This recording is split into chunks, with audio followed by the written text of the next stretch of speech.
हमारी सरकार गांव-गांव तक शराब पहुंचा रही है। बॉलीवुड गांव तक अभद्र गाने और फिल्में पहुंचा रहे हैं। उन बच्चों तक ढंग की किताबें पहुंचाने में हमारी मदद कीजिए।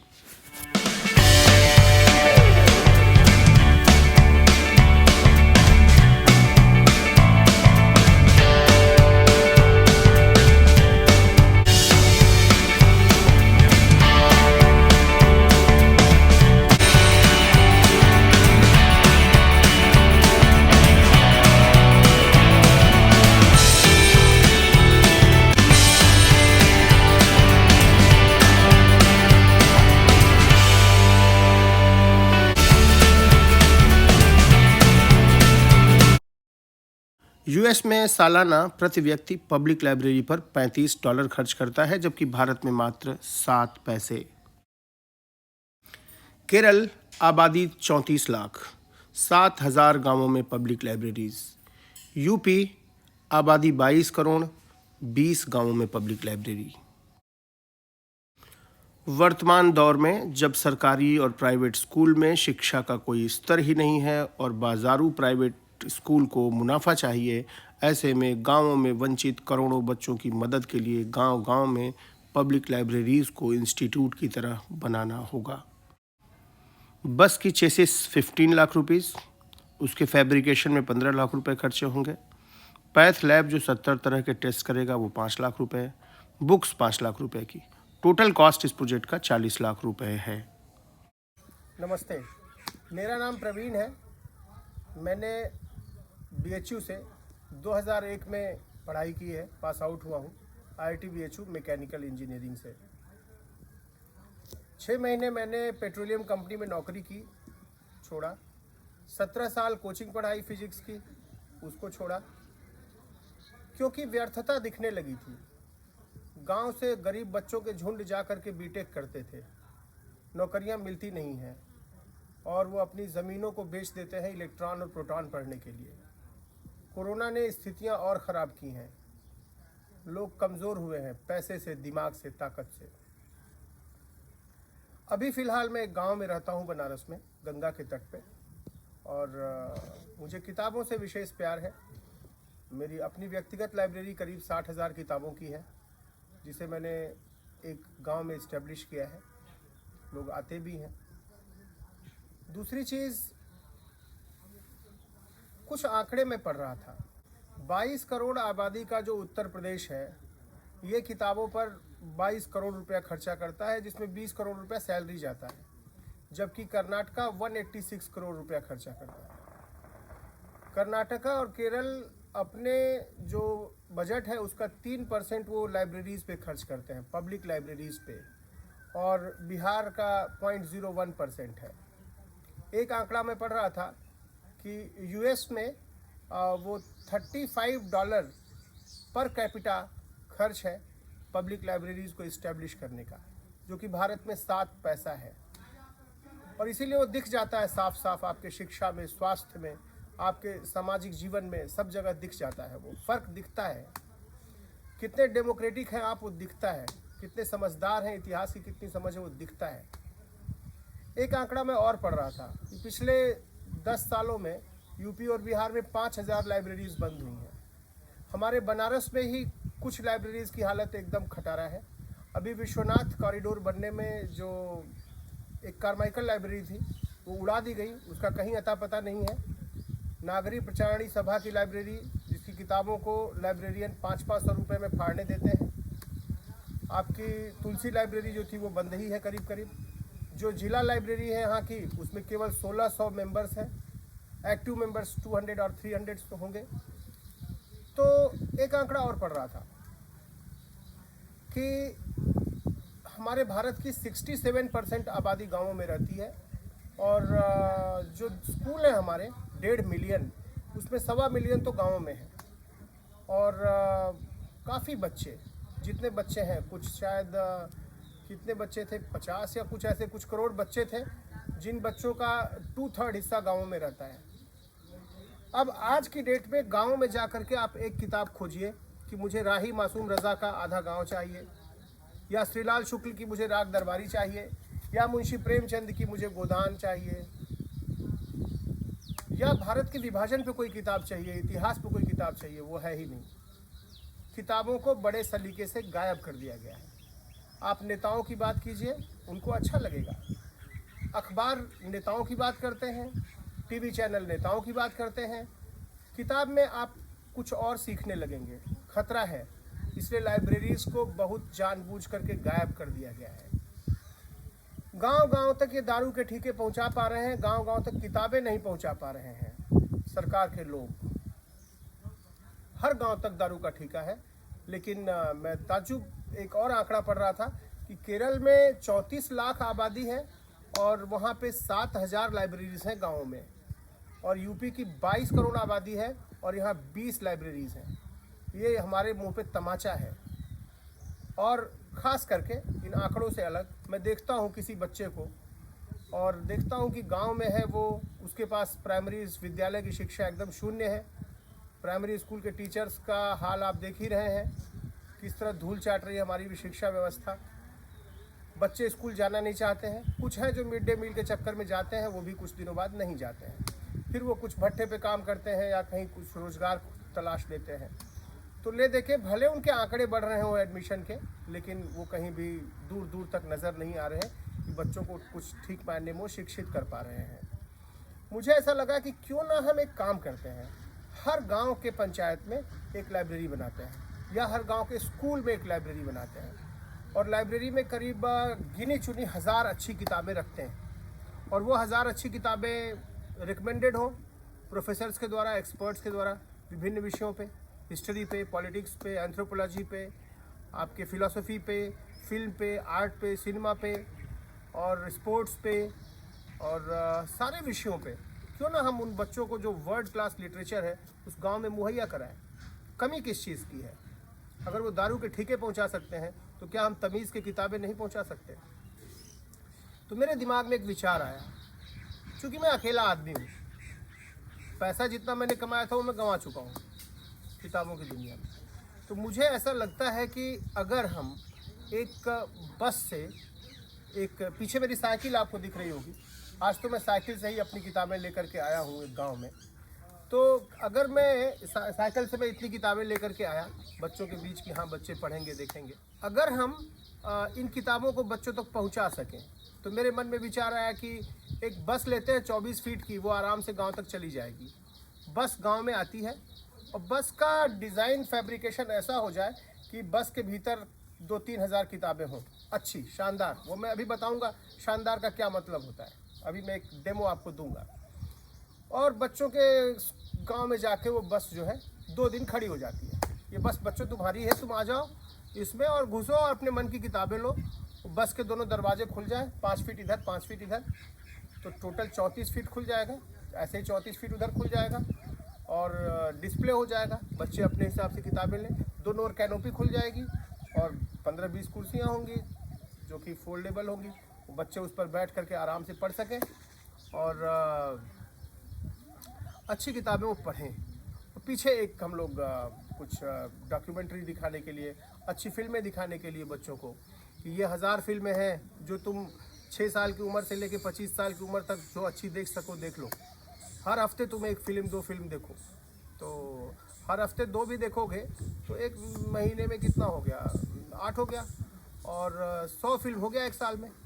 और तुम अगर 10 साल भी देखोगे तो 1000 हो गया, ऐसे देखोगे। फिल्में देखनी चाहिए, अच्छी फिल्में, और वो भी हम लोग लिस्ट बच्चों की देंगे, वो हमारी वेबसाइट पे भी होगी। और एक चीज़ और कि हमारी वेबसाइट पे कम से कम 1500 किताबें डिजिटल हैं, वेबसाइट हम आपको देंगे। उस वेबसाइट पे अरविंद गुप्ता जी की बहुत बड़ा काम रहा उनका, उनकी वेबसाइट खुलेगी हमारी वेबसाइट के अंदर, और उस पर क्लिक करते ही मराठी में, हिंदी में, अंग्रेज़ी में आपको हज़ारों सुंदर किताबें, शानदार किताबें आपको दिखेंगी, विदेशी लेखकों के अनुवाद उसमें मिलेंगे। तो डिजिटल लाइब्रेरी भी हमारी बहुत रिच है।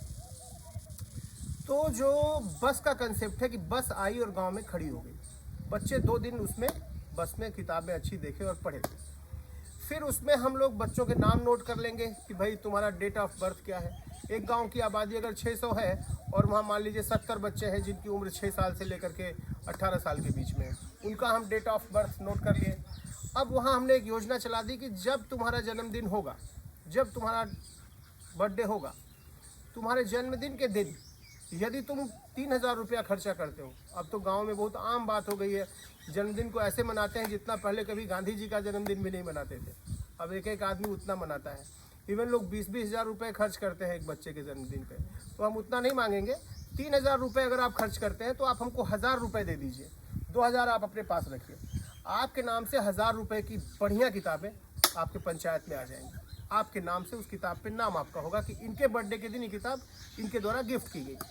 तो ऐसे अगर महीने में 10 बच्चों का भी बर्थडे होगा और हर बच्चे से हम 1,000 रुपया भी ले पाए तो 10,000 रुपया हो गया एक महीने में। तो और साल भर में 1,20,000 रुपये तक की किताबें गांव में चली है, जिसमें हम लोग को पैसा लेना नहीं है। तो सीधे वहाँ से परचेजिंग होगी, उसमें हम लोग का कोई रोल नहीं है पैसे में। तो एक साल में करीब 1,20,000 की किताबें गई, 5 साल में 6 लाख रुपए की किताबें जाएंगी। इससे अलग बच्चे, गार्जियन सब लोग मिल करके अपने ग्राम समाज में अपने पंचायत के लोगों पे दबाव डालें कि जो 12 लाख 12.5 लाख रुपया अनटाइड फंड आता है उसका एक ठीक ठाक पैसा किताबों के संरक्षण में और किताबों को खरीदने में लगाएं। तो पंचायत में एक बड़ी शानदार लाइब्रेरी 2-3 हज़ार किताबों की हो पाएगी और सबके लिए होगी। वो इतिहास पे, विज्ञान पे, साहित्य पे, सब पे, विश्व साहित्य पे, भारत के साहित्य पे, भारत की विभिन्न भाषाओं के साहित्य पे, विभिन्न मुद्दों पे। तो वो अंधे नहीं रहेंगे कि गांव में कोई भी नेता आ गया और उन्हें बहला गया। अब वो गांव में कोई आएगा तो उसकी ज़बान पकड़ लेंगे। गांव में कोई नेता आके अगर झूठ बोलता है तो उसकी ज़बान पकड़ लेंगे, ये गड़बड़ आप बोल रहे हैं। गांव में कोई बैंक वाला आ गया, जैसे कि मैं जहाँ रहता हूँ यहाँ 80% आबादी बैंकों के गिरफ्त में है। बैंकों ने अपने ज़बरदस्त मकर जाल में फैलाया है। वो बैंकों की गर्दन पकड़ लेगी कि ये हमको लोन नहीं चाहिए। अभी शहर से बहुत से दलाल और बहुत से बिल्डर्स और इनके बड़ी बड़ी गाड़ियाँ और बनिए सब लौट के आते हैं गाँव में, धुआंधार ज़मीनें खरीदते हैं। किसान कोई मजबूरी में उसकी ज़मीन खरीद लिए, कौड़ी के भाव खरीदे और अरबों में बेचे। तो किसानों को भी हम लोग थोड़ा अलर्ट करेंगे और वो किताब पढ़ें, वो जाने कि भूमि हमारी है। भूमि बेचना बेटी को बेचने जैसा होता है। उस ज़मीन पे खड़े होकर किसान की अपनी ताकत है, अपनी आत्मा है और ज़मीन को बेचते हुए मजदूर हो जाएगा। इवन अभी मैं पढ़ रहा था उनकी आशीष जी की किताब, आशीष कोठारी की एक बुक पढ़ रहा था, पृथ्वी मंथन। उसमें तो ये है कि जो आपके हरियाणा में जो भूमि अधिग्रहण हुए हैं, इतना पैसा बांटा गया कि बेटों ने अपने बाप के सिर पे कट्टा लगाया और वो ज़मीनें ले ली हैं और पैसे ले लिए हैं। वो जो पैसे इन्होंने दिए हैं ज़मीन के अधिग्रहण के बाद सरकार ने। तो ये जो स्थिति है गांव की, तो बच्चों को, किसानों को, महिलाओं को, लड़कियों को, उनकी आत्मा में रोशनी पैदा हो, उनकी मुंह में ज़बान पैदा हो, इसके लिए वहाँ किताबों का होना ज़रूरी है। कोई सरकार किताब नहीं रखेगी, कोई सरकार नहीं रखेगी, हमें खुद रखना पड़ेगा। मेरा भरोसा सरकार में नहीं है, बहुत ज़्यादा नहीं है उनके, क्योंकि वहाँ जितनी बंदर बाट मची हुई है वहाँ कोई उम्मीद नहीं है। मेरा भरोसा बाज़ार में भी नहीं है, बाज़ार मुनाफे को देखता है। मेरा भरोसा समाज में है। समाज, बाज़ार और सरकार, इन तीनों में मेरा सब भरोसा समाज में है, न बाज़ार में और न ही सरकार के नियमों में। वो बड़ी लंबी प्रक्रिया है, वो होनी चाहिए, सरकार से लड़ाई होनी चाहिए, वो एक सैद्धांतिक प्रक्रिया है। लेकिन अभी जो मैं काम करना चाहता हूँ, बड़ी तेज़ी से ये काम करना चाहता हूँ ताकि ये लोग फिर लड़ाई लड़ें अपनी। अभी तो ये लड़ाई लड़ने योग्य ही नहीं है। ये बेरोजगार हैं, ये भूखे हैं, ये नशे के शिकार हैं। और जब ये कहते हैं ना कि दारू के ठेके पे भीड़ किसकी है, उनकी है जो दिन भर मेहनत करके थके हारे हैं और 400-500 रुपया लिए हुए हैं। वो गांव में पहुंच रहे हैं दारू के ठेके पर और वहाँ से दारू पी रहे हैं, घर पे बैठ के बीवी को पीट रहे हैं, बच्चों को पीट रहे हैं, अपराध कर रहे हैं, फिर पुलिस उनका एनकाउंटर कर रही है। ये पता नहीं कैसी गवर्नमेंट है जो दारू पिलाती है अपनी जनता को, लेकिन लाइब्रेरी नहीं खोलती। इसलिए सरकार में मेरा भरोसा एक पैसा भी नहीं है। मुझे बाज़ार में ज़्यादा भरोसा, बाज़ार में कोई भरोसा नहीं है, मुझे समाज में ज़्यादा भरोसा है। न बाज़ार न सरकार, इन दोनों को मैं रिजेक्ट करता हूँ अपने काम के लिए। अब जो बात है कि क्या करेंगे हम लोग, बस जो आएगी वो बस करीब वहाँ जाए, बच्चों के बीच 2 दिन रहे और लाइब्रेरी में बर्थडे वाला काम हो जाए और प्लस बर्थडे के थ्रू किताबें आनी शुरू हो जाए, प्लस पंचायत पे दबाव पड़े, लोग जाने बूझें, औरतें अपने हक के प्रति सचेत हों। 150 औरतें निकल के दारू के भट्टे को घेर लें और ठीक वहाँ धरना दे दें कि बंद कराओ इसको। 100 औरतें अगर जाके ठिका पे धरना दे देंगी तो बंद करना ही पड़ेगा उनको, पंचायत के अधिकार में है ये। और प्लस जो है किसानों को अपनी ज़मीनें न बेचने का वो किया जाए, उनकी ज़रूरतें माइक्रो फाइनेंसिंग से कहीं पूरी किया जाए, कुछ आइडिया बनाया जाए। एक चीज़ और है कि इन विचारों के बीच कुछ और विचार हैं जिन्हें मैं बाद में शेयर करूंगा। अभी जो बस को हम लोग चलाने की सोच रहे हैं, उस बस को चलाने का टोटल खर्च क्या क्या आएगा सोचते हैं। 15 लाख रुपए की बस की चेसिस आएगी, प्लस 15 लाख रुपए उसके फैब्रिकेशन में लगेगा। मैंने पूरी डिटेल निकलवाई है। 30 लाख रुपए तो सीधे खड़े खड़े लगने हैं, और कम से कम उसमें हम लोग 4-5 लाख रुपए की किताबें रखेंगे बस में, और प्लस बस के चारों कोनों पे हम 4 अलग अलग किस्म के काम करेंगे। पहले कोने पे हम क्या करेंगे कि एक पैथ लैब बनाएंगे। 4 लाख रुपए का पैथ लैब आता है, और 4 लाख रुपए में वो 70 तरह के टेस्ट करेगा। आपका ब्लड का, यूरिन का, आपका ब्लड प्रेशर का, आपका शुगर लेवल का, सब चीज़ का जांच करेगा। सीबीसी टेस्ट होगा, 70 तरह के टेस्ट होंगे। अभी गांव से आए हुए लोग बनारस में ऐसे बंदर बन जाते हैं, और पैथ लैब की लूट और डॉक्टरों की लूट की पूछिए मत। तो कहीं ना कहीं हम गांव में तुरंत का तुरंत टेस्ट करा देंगे, और तुरंत का तुरंत रिपोर्ट दे देंगे। और टेलीपैथी से, किसी को मेडिसिन से, आपको टेलीमेडिसिन से हमने क्या किया, किसी डॉक्टर से कंसल्ट कराया, उसकी दवाइयाँ लिया, और बाद में वो अपना लेता रहा। एक काम तो हम लोग ये करेंगे एक कोने पे। दूसरे काम पे कि जो लड़कियों की उम्र 9 साल से लेकर के ऊपर है, जिन बच्चियों की, उन्हें पैड की ज़रूरत पड़ती है, उन्हें किसी कंपनी से या किसी एनजीओ से हम कटोरा से भीख मांग लेंगे कि भाई हमको आप पैड दे दीजिए, हम इन लड़कियों को फ्री में बांट सकें। तो वो भी कुछ लोग फ्री में बांटते हैं, उनसे हम लोग ले करके इन लड़कियों को बांटेंगे। अभी भी स्थितियाँ इस मामले में बहुत ख़राब है। अभी भी पीरियड्स को लोग बड़े ही कुंठित निगाह से देखते हैं। वो बड़ी शारीरिक प्रक्रिया है, लेकिन उसको लोग अलग तरह से देखते हैं। तो बच्चियों को अभी भी कपड़े, पत्ते और क्या क्या कैसे कैसे जीते हैं वो। तीसरे कोने पे हम लोग क्या करेंगे कि पेस्टिसाइड के खिलाफ पूरा एक काम, और यूरिया के खिलाफ पूरा काम। 3 जहर हैं, चीनी, नमक और यूरिया, 3 सफ़ेद जहर। तो इनके खिलाफ, और पेस्टिसाइड्स, आपके थाली में जो जहर है वो कैसे कैसे पेस्टिसाइड्स के रास्ते और यूरिया के रास्ते आ रहा है, इसको आप पहचानिए। तो वहाँ पे हम लोग पेस्टिसाइड और यूरिया को हटा करके वहाँ कुछ अपने किस्म के खाद रखेंगे जो कि ऑर्गेनिक होंगे, जिसमें कोई खतरा नहीं होगा, विष नहीं होगा। और उसमें हम लोग देसी बीज भी रखेंगे। हम लोग ये जीएम बीजों से हाथ जोड़ेंगे, देसी बीज भी रखेंगे। उसमें देखेंगे कैसे कैसे काम आगे हो सकता है। लेकिन अभी जो बनारस में जो कैंसर इंस्टीट्यूट खुला है, वहाँ सैकड़ों की तादाद में लोग लाइन में खड़े हो रहे हैं। वो अपने भोजन और पानी और हवा की वजह से हो रहे हैं। तो कहीं ना कहीं हमारा वहाँ भी रहेगा कि ये थोड़ी कम हो प्रदूषण, जो हमने अपनी मिट्टी को ख़राब कर दिया है। मिट्टी फसल देने लायक नहीं रही है, पानी पीने लायक नहीं रहा है, हवा सांस लेने लायक नहीं रही है। हम जी कहाँ रहे हैं? हर बच्चे को पैक करके स्कूल भेज दे रहे हैं। नहीं, गाँव में लाइब्रेरी चाहिए। चौथे कोने पे हम लोग क्या करेंगे कि 5-5 रुपए की बुकलेट, जो ISI ने, इंडियन सोशल इंस्टीट्यूट ने छापी है, और जो मुझे दिख रहा था कि कई सारे NGOs हैं जिन्होंने बड़ी सुंदर सुंदर बुकलेट्स छापी हैं, प्रिंट की हुई हैं। आपके लोकतंत्र में आपके जानने के अधिकार क्या है, आपका संविधान क्या है। तो संविधान से संबंधित और लोकतंत्र से संबंधित जिन्हें आप जी सकते हैं, उस तरह के प्रश्न हो। तुम्हारे गांव में कितना पैसा आया, कितना पैसा किस मद में खर्च हुआ, गांव में पैसा खर्च होने के फैसले कौन लेता है, ये सारी चीज़ें जो जन को मजबूत करे।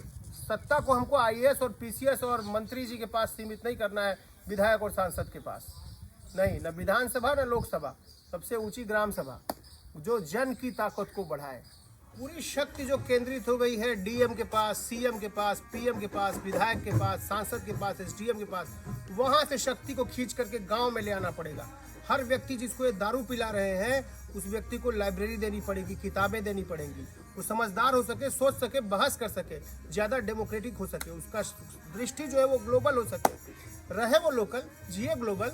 वो नेताजी की मुंह पकड़ ले, जीप पकड़ ले आए, तो बैंक वाले आए, डॉक्टर जो बरगलाए, ज़मीन के दलाल आए, बिल्डर आए, इस सबको पकड़ ले गाँव वाले। मैं चाहता है, बहुत तकलीफ होती है इस पूरी व्यवस्था को लूटते हुए देख करके। तो खैर, मुझे करीब करीब ये टोटल प्रोजेक्ट हुआ 15 लाख रुपए की चेसिस, 15 लाख रुपए का फैब्रिकेशन, और 4 लाख रुपए का पैथ लैब, 5 लाख रुपए की किताबें, 40 लाख। और मुझे लगता है कि और भी जो प्रोजेक्ट है उसी में 3-4 टोटल 45-50 लाख रुपए तक की ज़रूरत पड़ेगी। तो 45 लाख रुपीज़ हम लोग मान के चल रहे हैं। 45 लाख रुपए की ज़रूरत है और ये बनने में करीब बस समय लगी 2 महीने। तो ये पैसा मुझे कटोरा लेके मैं तो निकल जाऊंगा।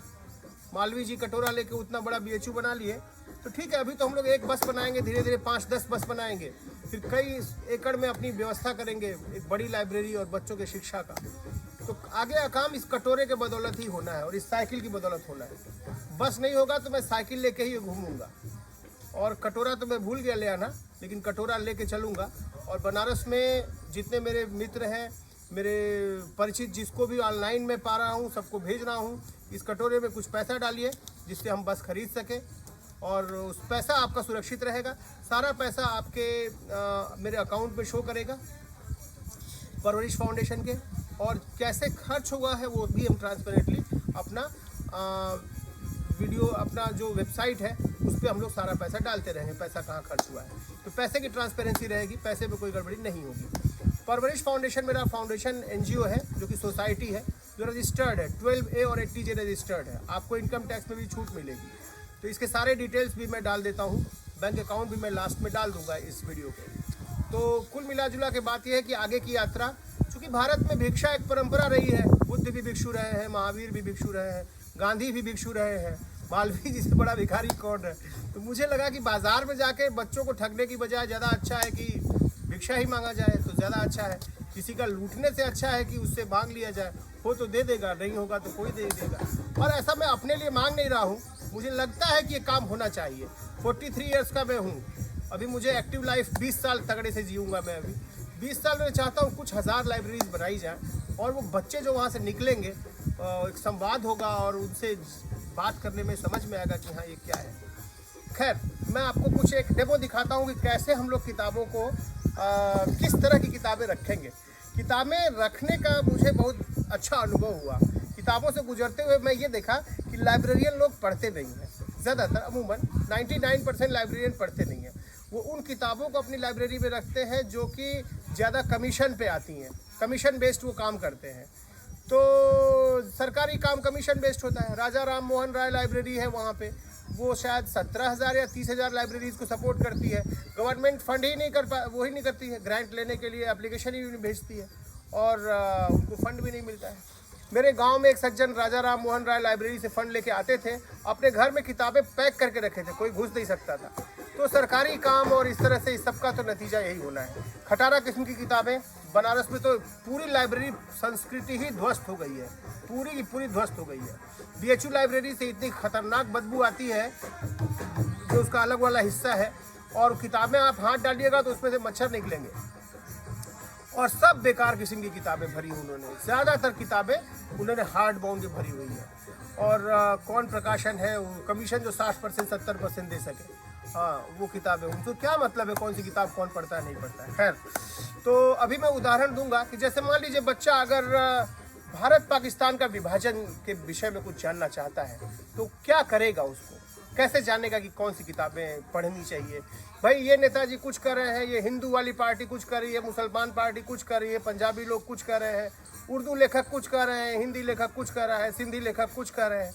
तो एक साहित्य कैसे हम लोग रचेंगे, वहाँ रखेंगे, देखेंगे। जैसे ये जो है एक मराठी लेखक है डॉक्टर गोविंद तलवलकर, मराठी लेखक है डॉक्टर गोविंद तलवलकर। इनकी 3 भाग में 1, 2, 3 भाग में किताब आई है, सत्तांतर 1947। ये किताब 1947 ये 3 भाग में है। ये बड़ी शानदार किताब है। भारत के विभाजन में एक सरलीकृत समझ हो गई है कि जो कुछ व्यक्तियों या कुछ निर्णयों को इस उपमहाद्वीप की त्रासदी का जिम्मेदार ठहराती है, परंतु भारत का विभाजन इतिहास में लंबे समय से चली अनेक गतिविधियों की जटिल अंतरक्रिया का परिणाम था। राइट, ये एक किताब मुझे अच्छी लगी, मराठी लेखक। दूसरा, भीष्म साहनी को कौन भूल सकता है, तमस, अंग्रेजी में भी होगी और हिंदी में भी होगी। ये हम दोनों भाषाओं में रखेंगे, बच्चे दोनों भाषाओं, दोनों किताबों को एक साथ रख के पढ़ सकें, ये ज़्यादा अच्छा है। ये डोमिनिक लेपियर, उनकी बड़ी फेमस किताब है, बहुत ज़्यादा फेमस किताब है, फ्रीडम एट मिडनाइट। उसका हिंदी अनुवाद है आज़ादी आधी रात को। तो बच्चे दोनों भाषाओं में किताबों को देख पाएंगे। तो इतना अच्छी किताब है, इसको मैं पढ़ा हूँ, इतनी शानदार किताब है। और जैसे ये किताब है, ये भी हिंदी अंग्रेज़ी दोनों में है, यादों के बिखरे मोती। 1947 के बाद कुछ लोगों जो कहीं कहीं रह गए, उनके यादों पे बेस्ड ये किताब है, बड़ी खूबसूरत किताब है। अब जैसे ये बुक है, यास्मीन जी का है, यास्मीन खान की बुक है, बड़ी ये भी फेमस किताब है, भारत और पाकिस्तान का उदय, द ग्रेट पार्टीशन, अंग्रेज़ी हिंदी दोनों में है। जैसे उर्वशी बुटालिया जी ने बड़ी अच्छी किताब लिखी है, खामोशी के उस पार, the other side of silence. अभी वापसी सिद्धवा की भी एक किताब है, वो है नहीं मेरे पास, वो मंगानी है। कोशिश करता हूँ किताबें दोनों भाषा में मंगाऊँ। जैसे खुशवंत सिंह की ये बुक है, ट्रेन टू पाकिस्तान, हिंदी अंग्रेज़ी दोनों में है। हम लोग भाषा का भी ख्याल रखेंगे, ठीक है। सलमान रश्दी ने लिखी है, आधी रात की संतानें, मिडनाइट चिल्ड्रन, राइट। अब इतनी तो हो गई पार्टीशन पे। प्रियमवत जी जो बड़े सशक्त कथाकार हैं, उन्होंने बड़ी अच्छी किताब लिखी, भारत के विभाजन पे, एक बड़ी प्रामाणिक पुस्तक है, भारत विभाजन की अंतःकथा। फिर ये द फुटप्रिंट्स ऑफ पार्टीशन, और एक बड़ी खूबसूरत किताब है ये, आनंद नगर एक शहर है, उसके ऊपर ये बड़ी हर आदमी को ये किताब पढ़नी चाहिए। डोमिनिक लेपियर ने लिखी है, और इसको पढ़ते हुए रोंगटे खड़े हो जाते हैं। अंग्रेज़ी हिंदी दोनों भाषा में उपलब्ध है ये। तो ये किताबें हम लोग कोशिश करेंगे कि दोनों भाषाओं में गांव तक पहुँचे, बच्चे इसको पढ़ें।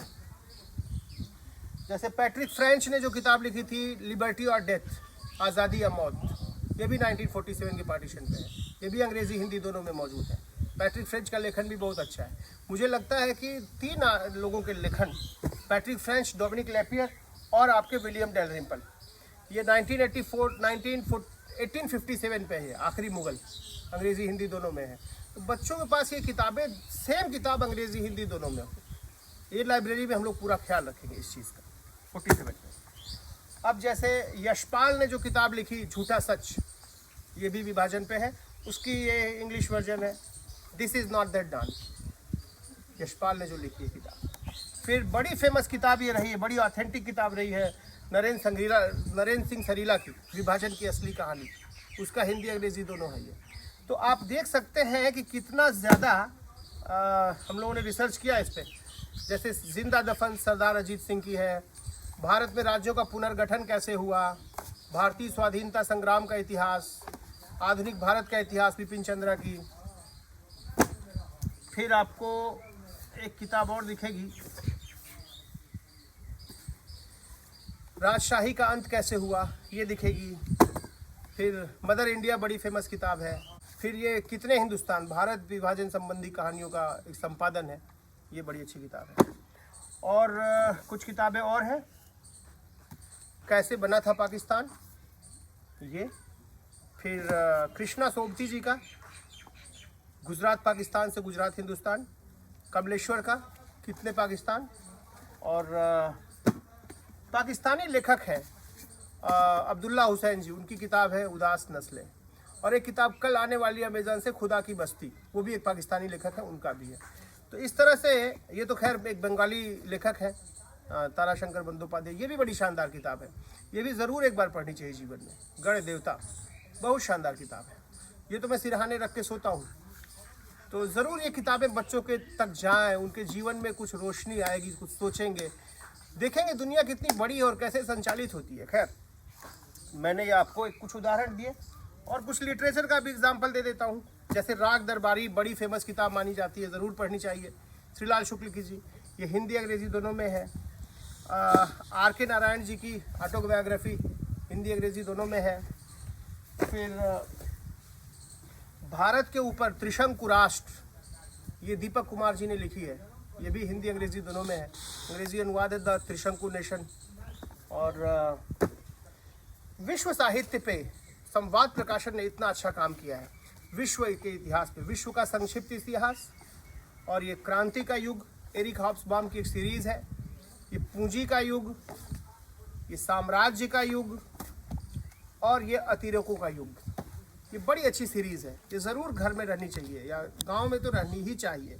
गांव में एक संविधान होना चाहिए, संविधान की व्याख्या, मेरे पास संविधान से संबंधित उन पे बहस की करीब 100 पुस्तकें हैं। जैसे आपको इतिहास पे मैं दिखा रहा हूँ 1947 पे, ऐसे ही संविधान कैसे बना, उसमें क्या खामियां हैं, कैसे उसमें संशोधन हुए। अभी मैं एक किताब देख रहा था, 19 अभी दिखेगी, बड़ी शानदार किताब थी।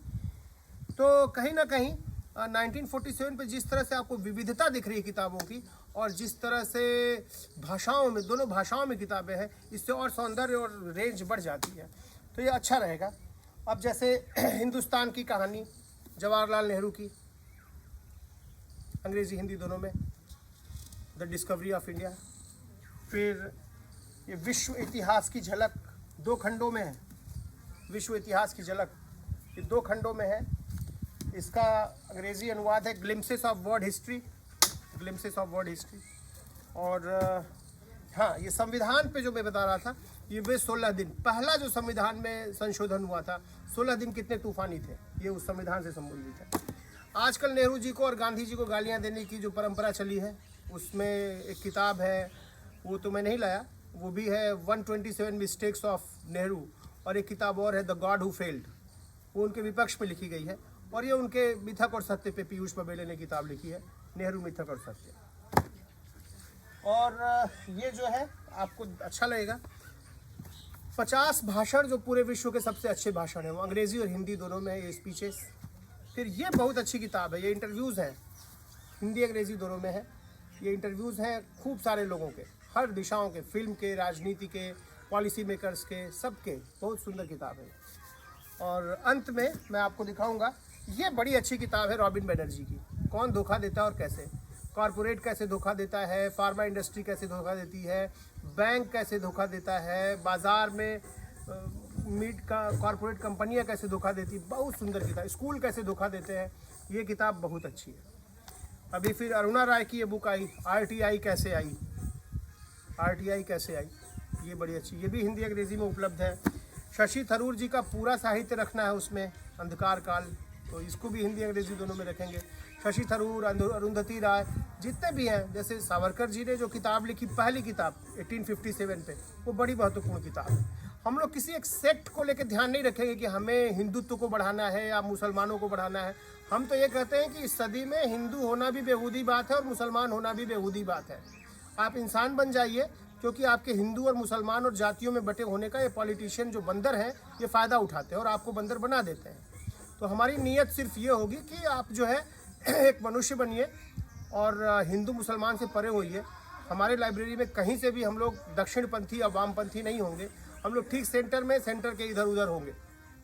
बहुत एक्सट्रीम हम लोग नहीं जाएंगे दक्षिणपंथ या एक्सट्रीम वामपंथ में।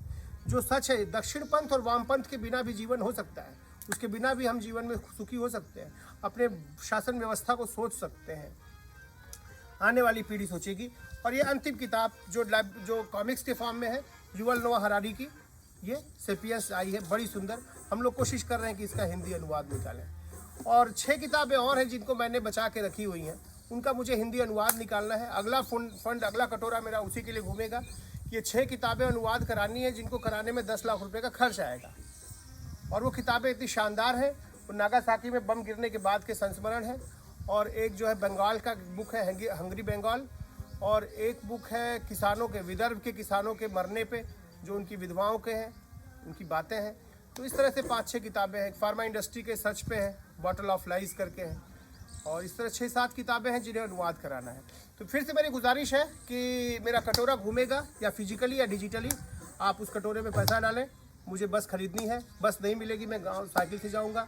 सारी चीज़ का एक ही तोड़ है, गांव तक किताबें पहुंचाई जाए। जब 2/3 बच्चे गांव में हैं, तो गांवों तक चीज़ें पहुंचनी चाहिए। गांवों तक दारू की खुशबू ही ना पहुंचे, हमारी किताबें पहुंचे। और आज नहीं कल वो दारू के ठीके, मुझे उससे नुकसान नहीं है, जिसको पीना वो पिए, लेकिन कम से कम हमारे बच्चे जिन्हें हम दारू पिला के गोली मार रहे हैं, वो चीज़ बंद हो। तो आपसे निवेदन है कि इस काम में मेरा सहयोग करें। बहुत बहुत धन्यवाद। परवरिश फाउंडेशन की ये अकाउंट डिटेल्स हैं, केनरा बैंक है और ये सेविंग बैंक है मेट्रो अर्बन, और इसका 12A और 80G रजिस्टर्ड है, और इसका CSR रजिस्ट्रेशन सर्टिफिकेट भी मौजूद है। बहुत बहुत धन्यवाद। एक और निवेदन है कि जो भी सज्जन इसमें डिपॉजिट करें, जो भी डोनेट करें, वो मुझे इस व्हाट्सएप नंबर से या फिर जीमेल से ज़रूर सूचित कर दें। धन्यवाद।